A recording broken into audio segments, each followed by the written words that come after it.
मोगाच्यानो आतां हांव तुमचे मुखार शिंपयेंतली मोतयां दवरतां. एके न्हंयत एका व्हड्यार कांय प्रवासी प्रवास करताले आनी तांचे भितर एकलो मनीस आसलो. ताचे कडेन ताचो एक माकड आसलो. वो माकड त्या व्हड्यान वगोपणी बसता वय हे वटेन ते वटेन हे वटेन भोंवतालो. हाका लागून दुसरे जे प्रवासी आसले तांकां भिरांत येताली. तो माकड लागीं येतच ते मातशे अशे कुशीन सरताले. तेन्ना व्हडें हालतालें धलतालें. तेन्ना व्हडेकारान त्या माकडाच्या धन्याक म्हणलें, पळय तूं जर माकड सारको जाग्यार दवरिनाय व्हडें बुडूंक शकता. माकडाक सांबाळून दवर. पूण कसोच तो माकड आपल्या धन्याचें आयकना. तेन्ना त्या व्हड्यान एकटो जाणटेलो मनीस आसलो, मातसो विचार करपी, ताका आमी जाय जाल्यार फिलॉसॉफर म्हणूं येता. ताणें म्हणलें हांव त्या माकडाक जाग्यार घालतां. आनी ताणें हेर दोगा प्रवाशांच्या सहकारान त्या माकडाक धरलो आनी न्हंयत उडोवन सोडलो. माकड उदकांत भिजलो आनी पेंवपाक लागलो. पेंवता पेंवता आनी व्हडें फुडें वता.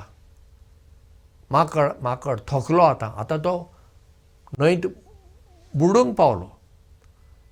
तेन्ना त्या जाणटेल्या मनशान त्या माकडाक धरून परत व्हड्यान भितर घालो आनी माकड व्हड्याच्या एका कुशीन ओगो बसलो. सगळ्यांक अजाप. आनी तो माकडाचो धनी आसा तोय अजाप. तो त्या जाणटेल्या मनशाक विचारता, जें म्हज्यान जालें ना तें तुज्यान कशें जालें? तेन्ना तो जाणटेलो आसून ताका म्हणटा, माकडाक जेन्ना हांवें न्हंयत उडयलो तेन्ना ताका कळ्ळें न्हंयत पडप म्हणजे कितें, भिजप म्हणजे कितें, आनी मागीर जीव रिस्केर पडटा हेंय ताका कळ्ळें. देखून तो आतां शांत बसला, ओगो बसला. आमच्याय जिवितांत जेन्ना आमचेर कश्ट आयिल्ले बगर आमकां जिविताचो अर्थ समजना. जिवितांत जर सगळें बरें आसा, सूखच जर आसा, आमी त्या माकडा भशेन मस्तेपणां करता एक एक फावटी. कित्याक सगळें सुखाचें. आतां पळया, आतांची तरणाटी पळया, चड करून खूब पयशेवाल्यांची भुरगीं पळया, कितलीं मस्तेपणां तीं करता. सोरो पियेता, गाडी चलयता, सिगरेट ओडटा, ड्रग्स घेता आनी कितें कितें. कित्याक तांचे कडेन खूब दुडू आसा. गरिबांक तितलें सोंपेपणी तें करूंक मेळना. मन आसल्यारूय मेळना. पूण जांच्या जिवितांत कश्ट आसा तांकां दुसऱ्यांचे कश्ट समजतात. कोणाक जर कॅन्सर पिडा जाल्ली आसा त्याच मनशाक दुसऱ्या मनशाची कॅन्सर पिडा म्हणजे कितें तें समजता. म्हणजे आमच्या जिवितांत कश्ट आमी ओडून घेवपाची गरज ना. आमच्या जिवितांत ते येताच. पूण ते जेन्ना येता तांकां तोंड दिवंक आमी शिकूंक जाय. निराशी जावपाची गरज ना. आनी ताका लागून आमच्या जिवितांत खालतेपण येता. आमच्या जिवितांत सोंसणीकाय, पाशियेंस वाडटा.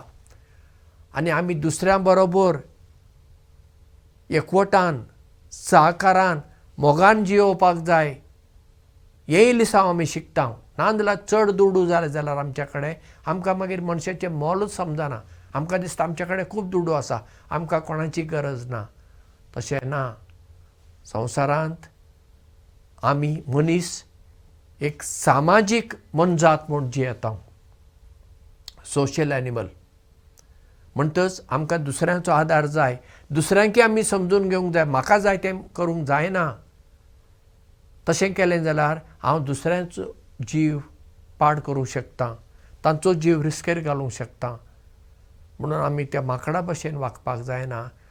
आमी देवान जी कितें आमकां चिंतपाची सकत दिल्या ती वापरून एकामेकाचो मोग करून, एकामेकाक सहकार दिवन, एकामेकाक समजून घेवन जिवंक आसा.